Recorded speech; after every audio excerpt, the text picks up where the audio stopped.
կարծում եմ բոլոր հայերիս համար պարոն Ալեքսանյանն նախ իր էությամբ շատ հզոր հայ էր, ազգասեր, հայրենիքասեր, ընկերասեր, ինքը մեծ արվեստագետ էր, մեծ արվեստագետ։ Այսօր մենք կորցրեցինք մեր ամենալավագույններից մեկին, անկրկնելի մի արտիստի եմ ասում, քանի որ վարպետը չէր սիրում, որ ասում են դերասան, ասում էր ես արտիստ եմ, ես դերասան չէ։ Այսօր մենք ցավոք սրտի կորցրեցինք, որ շատ դեռ կիսաթողած եւ կերպարներ ուներ եւ կիսաթողած շատ գործեր ուներ, որ պետք է կատարեր։ Ուղղակի ցավում ենք բոլորս։ Իսկ վերջին անգամ երբ եք իր հետ խոսել, ինչ է ասել, ինչ եք քննարկել։ Մոտավորապես մի 2-2.5 ամիս առաջ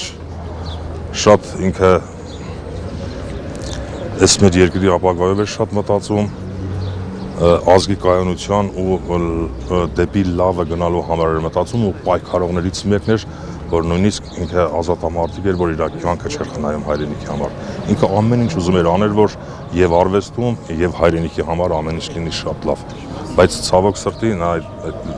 այդ պահերին ինչ որ երազում էր չտեսավ։ Իսկ ամենահիշարժան կերպարը, որ դիտել եք նրա խաղացած կերպարներից, որն է եղել, որ տպավորել է։ Իմ կարծիքով ինքը շատ լավ կերպարներ է կերտել, բայց ամենահզորը իմ կարծիքով Նժդեհի կերպարն էր, որ ինքը հոգով արդեն դարձել էր Նժդեհ։ Դա իմ մեջ շատ է տպավորվել։